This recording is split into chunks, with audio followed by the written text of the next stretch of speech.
Structure का आप लोगों को एक असाइनमेंट दिया था, कुछ क्वेश्चन थे उसमें, अब उसकी बात कर लेते हैं। फर्स्ट क्वेश्चन में आपको रेडियस का एक ऑर्डर पूछा गया है। तो रेडियस का ऑर्डर, रेडियस जो होता है वो जेड के इन्वर्सली प्रोपोर्शनल होता है। जेड जितना ज़्यादा होगा रेडियस उतना कम होगा। अब जैसे जेड इसका ज़्यादा है तो रेडियस कम होगा, तो ये ऑर्डर होगा। ठीक है। सेकेंड क्वेश्चन में क्या करा गया है कि आपको पूछा गया है प्रिंसिपल क्वांटम नंबर की वैल्यू।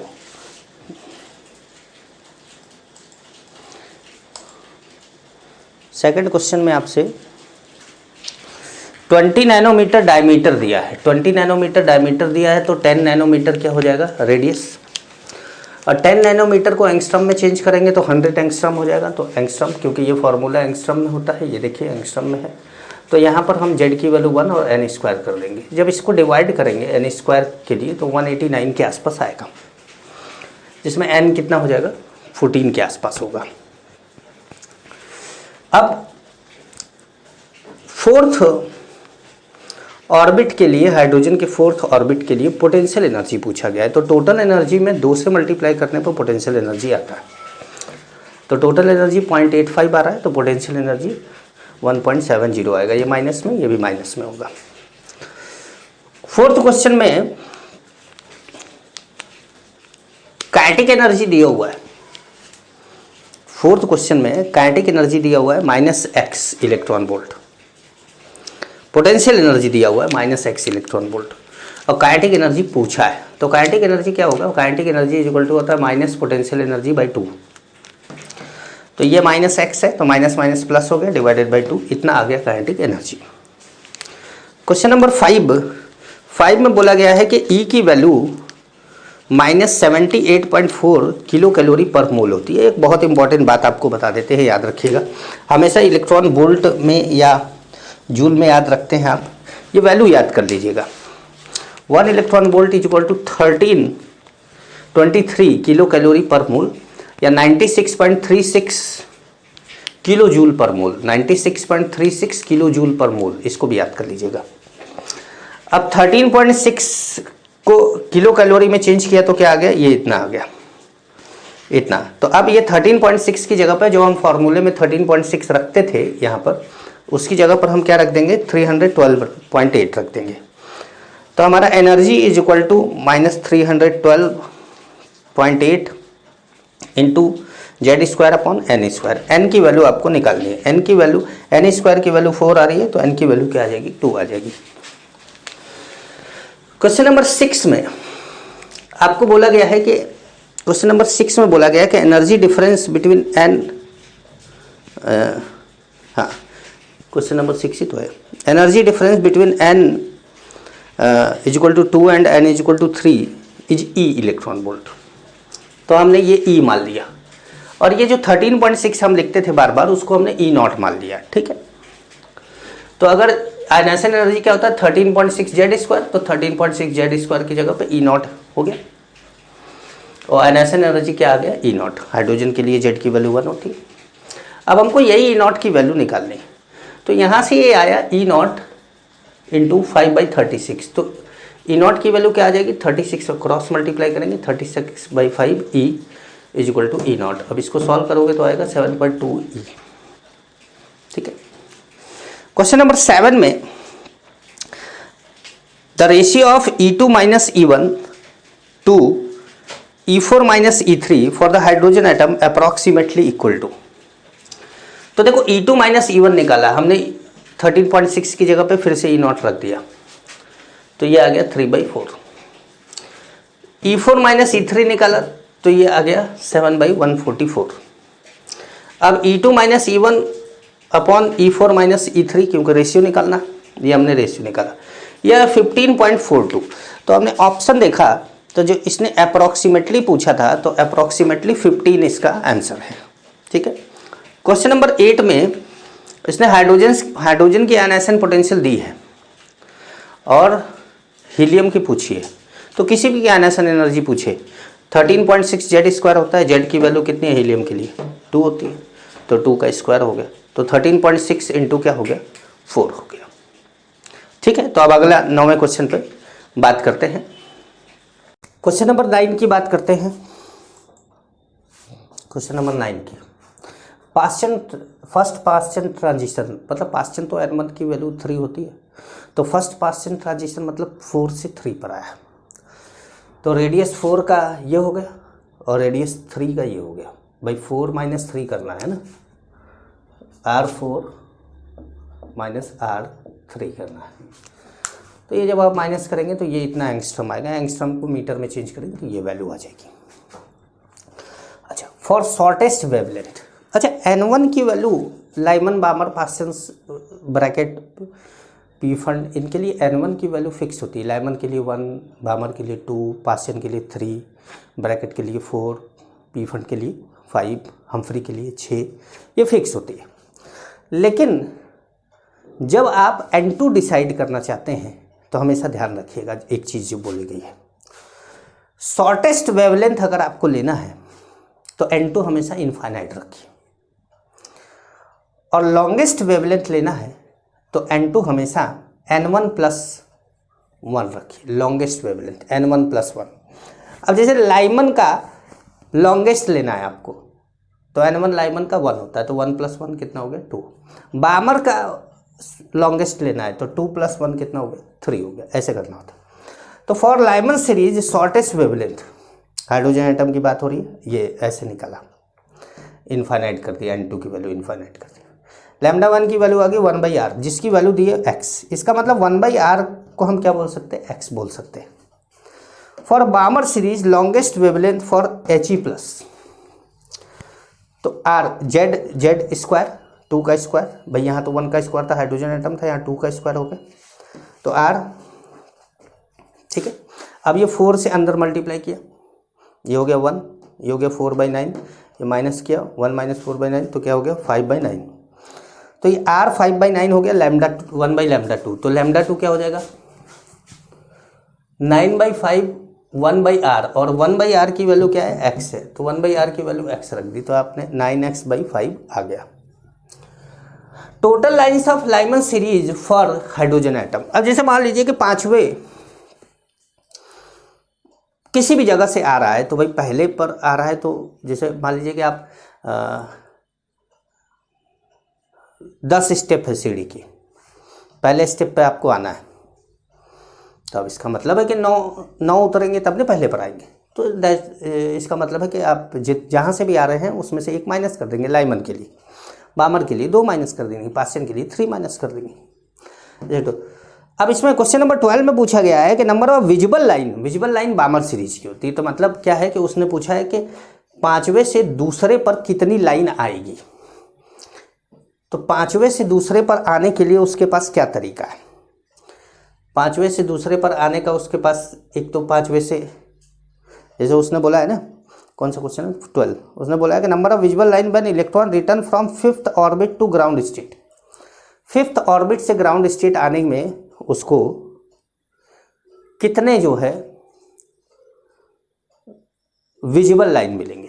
तो अब जैसे मैंने बताया कि भैया 1 2 3 मिलेगा, तो आपको इससे संतुष्टि मिल जाए तो ठीक है, और नहीं मिले तो थोड़ा सा और समझा के बता देते हैं। अगर नहीं समझ में आए तो थोड़ा सा और समझा के बता देते हैं। जैसे मान लीजिए कि आपको यहाँ से आना है, 5 से 2 पर आना है, तो आप सीधे 5 से 2 पर आ गए। हो सकता है कि आप 5 से 4 पर आए और 4 पे सीधे 2 पर आए, तो 2 पे आने का एक तरीका ये भी हुआ, ठीक है। तो ये दूसरी लाइन मिली, ये वाली। हो सकता है कि आप 5 से सीधे यहाँ पर आए और फिर यहाँ पर आए, तो ये तीसरा तरीका हुआ। तो कुल मिला जुला के 3 तरीके हुए, मतलब 3 लाइन मिली आपको, 1 ये 2 और ये 3, 2 पे आने के लिए, तो ओनली 3 लाइन। क्वेश्चन नंबर 13 में बोला गया है कि 10,000 वोल्ट है, इलेक्ट्रॉन का एक्सेलरेटेड हो रहा है, तो आपको बताना है कि वेवलेंथ क्या होगा। डी ब्रॉगली वेवलेंथ इलेक्ट्रॉन के लिए फॉर्मूला होता है √150/V पोटेंशियल। इसको हम 12.3/√V भी बोलते हैं। V क्या है, पोटेंशियल डिफरेंस है। अब आपने जब इसको वैल्यू रख दी तो ये रूट लेंगे तो इसका 100 आ जाएगा, 100 को इसमें डिवाइड करेंगे तो 0.123 एंगस्ट्रॉम आ जाएगा। अच्छा, क्वेश्चन नंबर 14 में भी कुछ ऐसा ही पूछा गया है, लेकिन दो अलग अलग तरह के पोटेंशियल दिए हुए हैं, तो ये याद रखिएगा। डी ब्रॉगली वेवलेंथ अगर केवल इलेक्ट्रॉन की बात कर रहा है तो इस तरीके से आप कर सकते हैं उसको, या कोई पर्टिकुलर स्पीशीज की बात कर रहा है तो आप ये लगा सकते हैं। तो हमारा जो रेशियो आएगा क्या आएगा, 2:1 का आएगा। इनमें आपको पूछा गया है अनसर्टेनिटी इन वेलोसिटी, तो अनसर्टेनिटी इन पोजीशन दिया हुआ है 1 एंगस्ट्रॉम, हमने वैल्यू रख दी, ये सॉल्व करेंगे आप, आ जाएगा आपका आंसर। क्वेश्चन नंबर 16 में कुछ ऑप्शन दिए गए हैं, बोला गया है कि कौन डिस्क्राइब करता है ऑर्बिटल को, तो देखिए साई स्क्वायर डिस्क्राइब करता है ऑर्बिटल को। साई क्या होता है, Sai represent the amplitude of electron wave, ठीक है। क्वेश्चन नंबर 18 में पूछा गया है कि maximum number of electron in a subshell having same value off spin quantum number, मतलब देखिए एक सबसेल में मैक्सिमम नंबर ऑफ इलेक्ट्रॉन होता है 2 × 12+1, लेकिन जो 2 × 12+1 होता है उसमें 12+1 + 12+1 दो बार आ गया, 2 × 2 हो गया। तो एक 12+1 में स्पिन क्वांटम नंबर की वैल्यू +½ होगी और दूसरे 12+1 में -½ होगी, तो सेम कितने के लिए होगी, 12+1 के लिए। मैग्नेटिक क्वांटम नंबर क्या डिफाइन करता है, ओरिएंटेशन ऑफ ऑर्बिटल को। Total number of electron for a given value of n, ऐसे डिनोट करते हैं इसको, समेशन ऊपर लिखते हैं, अपर लिमिट जो होता है वो होता है l = n-1। भाई l की वैल्यू क्या होती है, 0 to n-1 तक, तो ये 0 और ये n-1, और ये क्या हो गया 2 × 12+1 l की वैल्यू। क्वेश्चन नंबर 21 मैंने यहाँ नहीं लिखा, क्यों नहीं लिखा, कारण क्या है, देखा जाए क्या कारण है। हाँ, बोला गया है कि the set of quantum number not applicable for an electron in an atom. देखिए इस 4 सेट ऑफ क्वांटम नंबर में जो पहला ऑप्शन है उसमें n की वैल्यू, प्रिंसिपल क्वांटम नंबर की वैल्यू 1 है, तो एजीमुथल क्वांटम नंबर की वैल्यू हमेशा 0 to n-1 होती है। अगर n की वैल्यू 1 है तो l की वैल्यू n-1 मतलब 1 - 1 क्या होगा, 0 होगा। इसमें l की वैल्यू 1 दे दिया है, मतलब यही गलत है, इसलिए मैंने इसको लिखा नहीं, बहुत छोटा सा क्वेश्चन था। क्वेश्चन नंबर 22 में कैल्शियम में how many electron contain m = 0, तो देखा जाए m = 0 कहाँ पर है, तो m = 0 देखिए इसके अंदर 2 इलेक्ट्रॉन है, इसके अंदर 2 इलेक्ट्रॉन है, इसके अंदर जो 6 इलेक्ट्रॉन है उसमें -1 0 +1 3 m की वैल्यू है। फर्स्ट 2 इलेक्ट्रॉन के लिए -1, नेक्स्ट 2 इलेक्ट्रॉन के लिए 0, फिर नेक्स्ट 2 इलेक्ट्रॉन के लिए +1, तो इसमें भी 2 ही इलेक्ट्रॉन मिलेंगे, इसमें भी ये तो m की वैल्यू 0 तो होती है, इसमें भी यही वाला कॉन्सेप्ट लगेगा और यहाँ पर भी 0, तो ये सब जोड़ेंगे तो आपको 12 मिलेगा, ठीक है। अब क्रोमियम में पूछा गया है कि आपको L की वैल्यू 1 और L की वैल्यू 2 वाले कितने इलेक्ट्रॉन होंगे, तो हमने सबके L की वैल्यू लिख दी है यहाँ पर। अब L की वैल्यू 1 देखो यहाँ पर ये है कितना है 6, और यहाँ पर भी है कितना है 6, तो L की वैल्यू 1 कितने इलेक्ट्रॉन के लिए, 12 के लिए, और L की वैल्यू 2 कितने इलेक्ट्रॉन के लिए, 5 के लिए, ये आपका आंसर होगा। क्वेश्चन नंबर 24 में पूछा गया है कि n को नॉट मोर देन 4 हो, n अगर 4 से ज़्यादा ना हो तो कितने एलिमेंट पॉसिबल है, तो नंबर ऑफ एलिमेंट निकालने के लिए 2 × n का स्क्वायर करते हैं, n स्क्वायर 2n स्क्वायर, तो 2 1 square, 2 2 square, 2 3 square and 2 4 square. भाई 4 से ज़्यादा लेना नहीं है, तो अब इन सब की वैल्यू को निकालना है और जोड़ देना है, 60 एलिमेंट आएगा। क्वेश्चन नंबर 25 में आपको कुछ ऑर्बिटल दिया हुआ है और बोला गया the orbital diagram in which Aufbau principle is violated. Violated किस में है, अबव प्रिंसिपल, ठीक है। तो देखिए अबव प्रिंसिपल कहता है कि पहले लोअर एनर्जी के ऑर्बिटल में इलेक्ट्रॉन डालिए, फिर हायर एनर्जी के ऑर्बिटल में इलेक्ट्रॉन डालिए। इसको इसने 2s लिखा है और यहाँ पे 2p लिखा है, ठीक है। ये 2s 2p 2s 2p 2s 2p, ठीक है। तो अगर आप पहले 2s में इलेक्ट्रॉन डालेंगे, बाद में 2p में इलेक्ट्रॉन डालेंगे, तो यहाँ पे क्या हुआ कि देखो 2s पूरा भरा नहीं, तब से 2p में इलेक्ट्रॉन डाल दिया, तो इसका मतलब है कि ये ऑप्शन अबव प्रिंसिपल के हिसाब से सही नहीं है और यही तो पूछ रहा है कि कौन उल्लंघन कर रहा है, वायलेटेड कौन कर रहा है, तो हमारा ये वाला ऑप्शन होगा। तो ये हुआ क्वेश्चन नंबर 25। अब 26, 27 इनको सॉल्व करके आपको देते हैं, लिख देते हैं। अब देखिए क्वेश्चन नंबर 26 में पूछा गया टोटल स्पिन, किसमें, D6 में। तो पहले टोटल स्पिन का फॉर्मूला जान लीजिए, half into number of unpaired electron होता है टोटल स्पिन। अब D6 का हमने इलेक्ट्रॉनिक कन्फिग्रेशन मतलब बॉक्स में बना दिया। अब हमने देखा कि 4 अनपेयर्ड इलेक्ट्रॉन है, तो टोटल स्पिन क्या हो गया, half into total number of unpaired electron 4, तो हाफ इंटू 4 कितना हो जाएगा, 2 हो जाएगा। 2 आंसर आएगा आपका। क्वेश्चन नंबर 27 में बोला गया है कि ऐसा कौन सा ऑप्शन है जो वायलेट कर रहा है पाउली एक्सक्लूजन प्रिंसिपल और हुन्स रूल दोनों को। तो आइए समझते हैं, बड़ा इंटरेस्टिंग क्वेश्चन है ये। इधर खड़े हो जाते हैं। देखिए ये इसमें इलेक्ट्रॉन डाला गया, फिर इसमें इलेक्ट्रॉन डाला गया, ठीक है। यहाँ पे आप सोचेंगे यहाँ पेयरिंग होना चाहिए, यहाँ नहीं, ऐसा कुछ नहीं है, पेयरिंग कहीं पर भी हो सकता है। जिनमें जो पेयर हुए हैं उनमें दोनों की स्पिन क्या होनी चाहिए, अपोजिट होनी चाहिए। इसकी भी अपोजिट है, इसकी भी अपोजिट है, मतलब ये बिल्कुल सही है। यहाँ की बात करें तो यहाँ दोनों स्पिन अपोजिट है यहाँ पर, लेकिन यहाँ पर इसमें इलेक्ट्रॉन ना डाल के इसको पेयर कर दिया, हुन्स रूल वायलेटेड हो गया। लेकिन पाउली एक्सक्लूजन प्रिंसिपल वायलेट नहीं हुआ, क्योंकि एक ऑर्बिटल में मैक्सिमम 2 इलेक्ट्रॉन भरा जा सकता है और दोनों के जो स्पिन होगी वो अपोजिट होगी, ये पाउली रूल बोलता है। तो यहाँ पर एक ऑर्बिटल में मैक्सिमम 2 इलेक्ट्रॉन भरा गया है, और अगर जहाँ 2 इलेक्ट्रॉन है वहाँ पर स्पिन क्या है, अपोजिट है, तो इसका मतलब है यहाँ पे हुन्स रूल वायलेटेड है बट पाउली एक्सक्लूजन प्रिंसिपल नहीं। तो ये ऑप्शन भी हमारा नहीं है। इस पे आते हैं। यहाँ पे क्या हो रहा है कि जब भाई इसमें 2 इलेक्ट्रॉन है, इसमें सब में पहले एक इलेक्ट्रॉन डाला है, बाद में पेयरिंग करी गई है, ठीक है। अब पेयरिंग करी गई है, लेकिन अब यहाँ पर क्या है कि दोनों इलेक्ट्रॉन की स्पिन सेम डायरेक्शन में है, पर हुन्स रूल के हिसाब से तो ये सही है। हुन्स रूल के हिसाब से ये सही है कि भाई सब में एक इलेक्ट्रॉन डाला है, बाद में पेयरिंग करी है। उनने ये थोड़ा बोला था कि उनने ये बोला था कि अनपेयर्ड इलेक्ट्रॉन की डायरेक्शन हमेशा सेम होनी चाहिए। उन्होंने ये नहीं बोला था कि पेयर्ड इलेक्ट्रॉन सेम डायरेक्शन में होंगे कि अपोजिट में होंगे, ये तो पाउली ने बोला। तो ये भी दोनों के रूल को तो वायलेट नहीं कर रहा। इस पे आते हैं। यहाँ पे पाउली का रूल वायलेट हुआ, दोनों का स्पिन सेम डायरेक्शन में दिखा दिया। यहाँ हुन्स रूल भी वायलेट हुआ, क्योंकि जब तक सब में इलेक्ट्रॉन ना पड़े इसको पेयर नहीं करना चाहिए था। तो इसलिए आपका आंसर यही है,